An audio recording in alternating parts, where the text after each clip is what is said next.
Communiqué.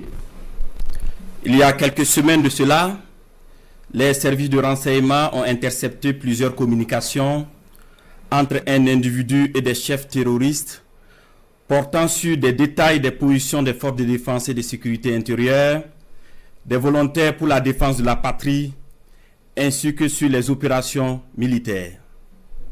Après analyse technique approfondie, l'individu est identifié au nom de Bahari Abdraman et se trouve être un officier des forces armées burkinabè. Il est identifié appartenant au bataillon de justice militaire. La recherche d'informations sur lui dans son corps d'appartenance va permettre aux agents de renseignement de découvrir que l'officier est en situation d'absence irrégulière depuis quelques semaines et fait l'objet de procédures pour désertion.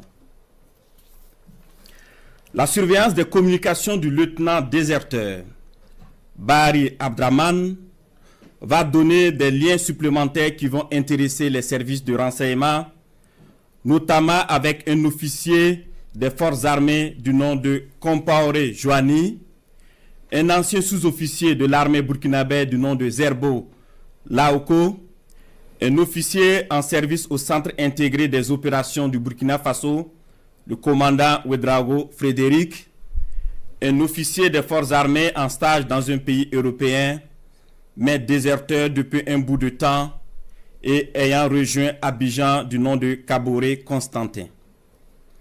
Le travail minutieux des services de renseignement va révéler un grand complot en préparation contre notre pays, dont le but ultime est de semer le chaos total en vue de placer le pays sous tutelle d'une organisation internationale à mesure de reprendre le contrôle dans 10 ou 20 ans selon les instigateurs. Des informations sensibles ont été passées aux terroristes en vue d'accentuer les attaques contre les forces combattantes et les civils dans le but de susciter la révolte contre les autorités. Aussi, d'autres stratégies ont été développées pour désorienter les services de renseignement afin de les amener à faire des arrestations massives au sein des forces de défense et de sécurité intérieure et espérer ainsi créer des frustrations et un sentiment de peur. La manipulation est menée également à travers des messages diffusés pour susciter injustement certains et d'autres messages envoyés à des chefs de corps pour leur faire peur en indiquant qu'ils seront arrêtés car étant sur une soi-disant liste noire. Des leaders religieux et coutumiers ont été sollicités pour convaincre certains officiers de s'engager dans cette mission funeste.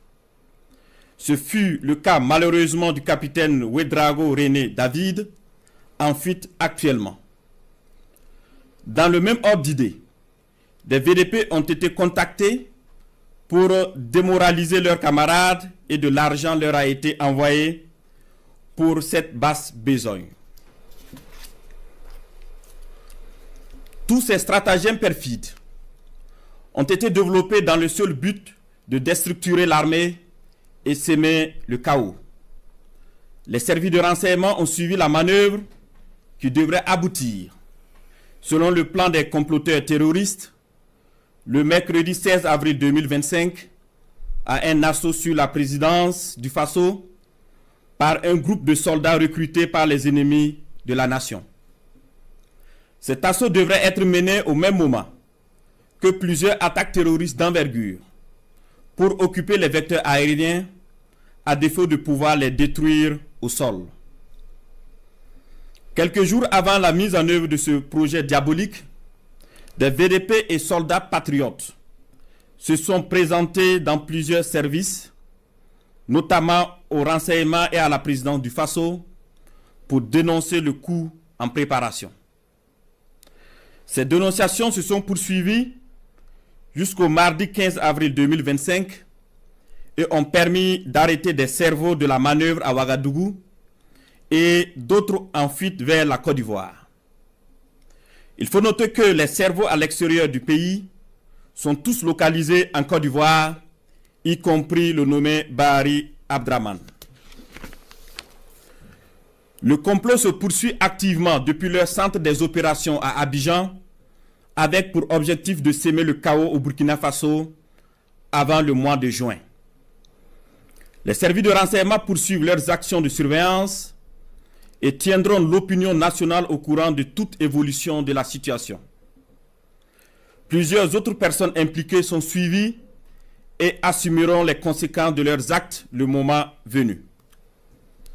Nous invitons les populations à rester sereines et vigilantes et à signaler toute activité suspecte. Quant aux vaillantes forces combattantes, nous les encourageons à poursuivre leur mission avec détermination tout en restant vigilantes. La patrie ou la mort, nous vaincrons. Face au 7, une autre facette de l'information au Burkina Faso.